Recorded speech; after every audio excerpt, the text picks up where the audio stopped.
and welcome back to another YouTube video. Yes, today we're going to go over how to bulletproof your lower back as a performer. We're going to break it down into 5 fundamental sections. We're going to go over flexion, extension, lateral flexion, rotation, and then hinging. And these are 5 things that we think you should be training every single week to really build resilience and to prepare you for the demands of performance. Often people really sit into their lower backs, so of course there is dance technique included within that. For example, if you're doing a back bend, you don't want to just sit into your lower back, you want to be extending up and back. I'm sure there's plenty of ballet teachers out there that will have taught you that, but it's also about actually the muscles themselves of your back and of your core as well and surrounding your pelvis, making sure that they're actually strong enough. And unfortunately, dance classes don't actually give us the stimulus we need for muscle growth. So these exercises are super important. We're going to take you through them, give you a few different examples, and hopefully there's lots of good information that you can take away from today's video. Let's go. So flexion to start off with. Flexion is simply when we round our back, and this is super, super important to train. It really targets your erector spinae, which are the big muscles of your lower back that run all the way up into your neck. This variation is going to be our kettlebell Jefferson curl, and with any flexion exercise, well, any exercise in general, but this one especially, because we are loading up the musculature that surrounds the spine, it's super, super important that we do this gradually over time. So we don't want to be jumping into these types of exercises with a super heavy weight. We want to be building it up nice and slowly. So Darcy's going to demonstrate this kettlebell Jefferson curl, maybe. Yeah, so I've got a light kettlebell here. This is 12 kilograms, so lighter than a barbell, so that's why we're going to start off with a kettlebell. Absolutely. We stand up on a box, doesn't have to be particularly high. This really does depend on your hamstring and lower back flexibility. And what we're going to do is go vertebra by vertebra. So the first thing we do is drop our chin to our chest, and then we're going to roll down really slowly. If we just stop here for a second, Darcy's done a lovely job of really rounding her upper back, her thoracic. This is something that a lot of people really struggle with. So when you are doing this exercise, really do try and get a nice big kind of rounding of the upper back to make sure we are really targeting that thoracic region too. Sorry, carry on. It's quite a hard position to hold. But yes, as we see, we're going to go all the way down. Then we're going to let the kettlebell come out in front of us so we can get into this nice deep stretch. Depending on the type of variation you're doing, you could pause in this position. It is a lovely stretch through the hamstrings, through the glutes, through the lower back, and then we want to come up. And as we come up, it's actually really good if we can pull this kettlebell more over our center of mass. So yeah, throughout the descent and then coming back up, if we can keep that kettlebell more over our midfoot, that's perfect. That's where our center of mass is. So it's a really nice thing to try and pull it towards you, and then of course the box is going to get in the way, so the kettlebell has to go in front of the box. But yeah, just pulling it underneath us means that we're really working these erector spinae muscles and all of the stabilizing muscles of your spine, and yeah, just strengthening them up. It's a very easy exercise to add loads to over time, a very easy exercise to add tempos to and pauses, just to really build that length and strength. If you've been doing this exercise for a little while, we can introduce a Zercher variation. So this is where we hold the barbell in the crease of our elbows. Absolutely. Like so. If you feel a little bit uncomfortable doing this, you can add a jumper in. Yep. You do get used to the feeling quite quickly. So what we're going to do is the same as before. We're going to go down, tuck our chin, vertebra by vertebra. So the benefit of this is obviously we're using a barbell, so we can add weight to each side. And also, as we're not elevated and our elbows are tucked, we don't need to be standing on a box or a raised platform. Lovely, as you can see, going down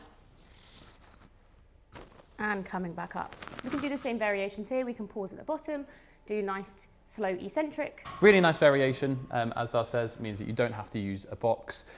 Very, very good as well to then add load to, as Darcy was saying. And yeah, I think whenever we're doing any flexion exercise, really do think about your core as well. So of course your lower back and your back musculature is the primary mover, but your core should also be working pretty hard. So yeah, as you are coming down, as you're coming back up, make sure you are really contracting your core, you're contracting your abs, you're minimizing that distance between your rib cage and your pelvis. That's going to help to take some of the pressure off of the lower back as well, but also just, yeah, make sure that we are bracing properly and we're not putting too much pressure through the actual vertebra of the spine itself. But there we have it. That is flexion. Again, make sure you are loading this up slowly and gradually over time. We don't want to jump in. If you've never done a Jefferson curl before, don't be trying this search variation. Make sure you are starting light. You could even start with just holding a light dumbbell or even just doing it body weight. A little roll down is perfectly acceptable if you are newer to strength and conditioning training. So now we're done with flexion, we're going to go into extension, and this is almost like our high release. So we're going to look at 2 exercises. The first one is going to be our prone back extension. So you might have done this in dance classes before. If Darcy drops down to the floor, oh yes, take off the mic, otherwise it will sound like we're in a wind tunnel. All we're doing here, make sure that we're squeezing the glutes, and then we're just going to lift our chest up off of the ground. We really want to use our upper back musculature as well as our lower back to bring us up. So try and think about squeezing your shoulder blades behind you as well to help lift you up, and then we can lower down. We can do 8 to 10 reps of this. We can do pauses. And yeah, again, just really, really good for building up the musculature of your back, of your stabilizing muscles of your spine, and getting us into this extension. The other exercise that we would really recommend for extension is a 45-degree hyperextension machine. We unfortunately don't have one in this gym, and we tried to do the barbell variation, but we nearly died whilst doing it. Yeah, not very safe. But a few kind of key points for that is that we really want to use our glutes to bring us back up. So imagine, we'll add a little video to this as well, of course. But yeah, as we're kind of hinging over, make sure that we are using our glutes, we're using our pelvis to drive into the pad to help bring us back up. Again, very easy to progressively overload. You simply hold a weight. You can also do single leg variations of this, which is really good as well for helping to stabilize your pelvis. And yeah, just an awesome exercise, very good for extension, very good, again, for bulletproofing our lower back.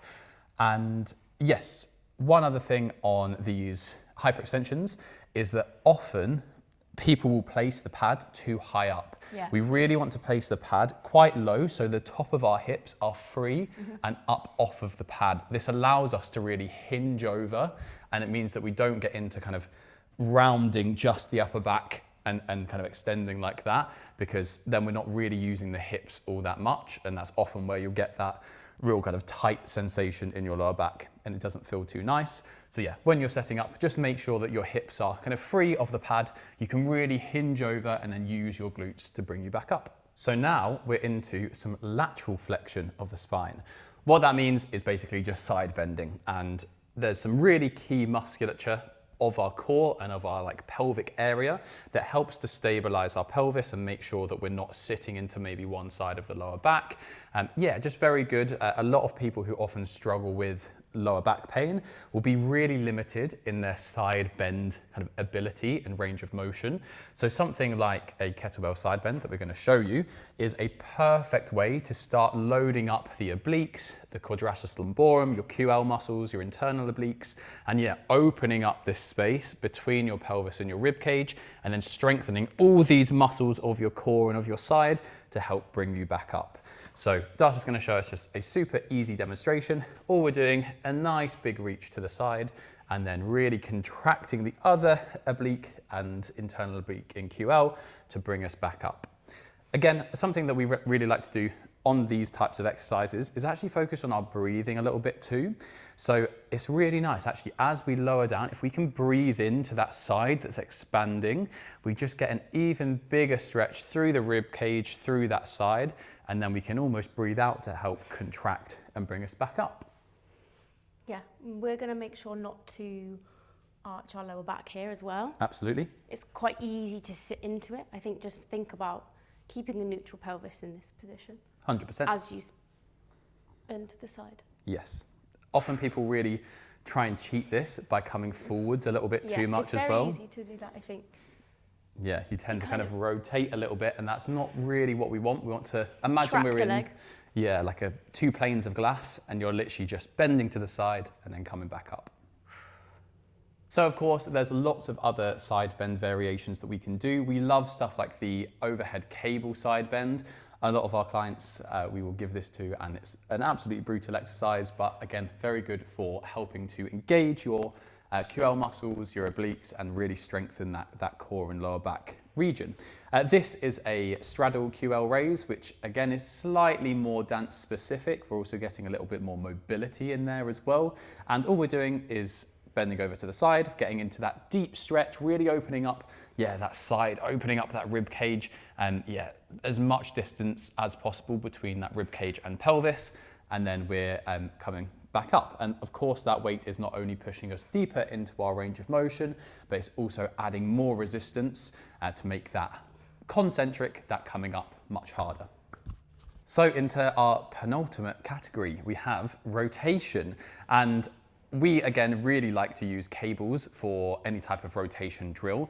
You can do more dynamic rotational drills, stuff like med ball kind of throws against the wall. Those are really, really good, especially for more dynamic movements.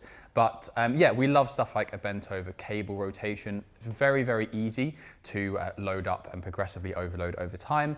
And as you have probably figured out, we're always looking for ways of challenging our muscles that we are able to add weight to, add tempos to, and continuously progress. However, this gym doesn't have cables, so we're going to do it with we're going to do a standing up rotational exercise with this band. Which you can also do at home. Yeah, absolutely. Suitable for home workouts for sure. So all we're doing here is thinking about keeping our hips in one static position, and then we're rotating our torso over the top. Adding this band gives us some resistance to that, and really means, again, we're going to be firing up our core, we're going to be firing up our obliques, again, getting some rotation through our thoracic spine as well, so we're getting some more upper back musculature, our lats getting involved a little bit too. Something that is really nice to try and think about is actually keeping your hands directly in front of your chest throughout. So a very easy way to cheat this exercise is simply to move your arms. So Darcy can kind of show what that looks like. We still might get a little bit of rotation through the upper back, but we're not really using the core that much to do that movement. If we think about keeping the hands in front of us, and as we rotate, we're squeezing that core, we're really rotating, trying to keep our hips where they were, and separate the hips from the trunk, and then keep the arms in front of the chest. That'll be really, really useful for activating your core and building musculature of your stabilizing muscles of your back. So our final category is the hinge pattern. So this is really, really important for strengthening our posterior chain. So our lower back, our glutes, our hamstrings primarily. Yes. What we're going to do is we're going to show you an RDL. So this is a variation of the hinge pattern. We do have a whole YouTube video yes. actually on the hinge pattern. So you can go back and have a little look at that if you want. But this is just kind of a quick demonstration. So what we want to do with a hinge pattern is we want to make sure, we currently have a barbell, but you can do this with a kettlebell, you can do it with dumbbells, but whatever you have, you want to make sure that it is over your midfoot, your feet are hip width apart, and we're going to hinge from the hips with a neutral pelvis. So that means we don't want to be sticking out our bum, we want to be tucking slightly under with a neutral pelvis, hinging over, keeping our neck in line, and we want to be going to about the mid shin, making sure the barbell or the dumbbells are tracking our legs as we go down. And then we want to be using our glutes to be coming back up again. Exactly. Yeah, exactly like Dar said. If I turn to the side, maybe you can see this more. What we don't want to do is just stick the bum out like this. Then we're getting into loads of spinal extension, and we're placing a lot of pressure actually through the spine itself. It's the opposite of what we want to be doing. Yeah, so make sure we are really hinging from the hips. The chest comes forwards as the hips go back, and then we come back up. So there we have it.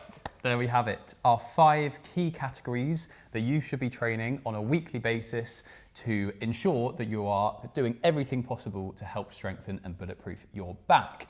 Now, that seems like quite a lot of information, and probably a lot of those exercises will be completely new for you. And that is where our one-to-one coaching really comes into its own. So if you have very little experience, or if you're just looking to make sure that your training is for you, designed for you, is going to be appropriate for your career, then feel free to reach out. Our clients go into the gym, they have on their phone every single exercise that we want them to do. It's all really clearly laid out for them. They literally go in, they do their warm-ups, they do their main exercises. We've even put in stretches and mobility drills for them as well. So everything is taken care for you. And you know that if you stick to that plan, you're going to make progress, you're going to help build resilience, and yeah, you're going to build longevity in your career. Thanks so much for watching. Like and subscribe, and we will see you in the next one.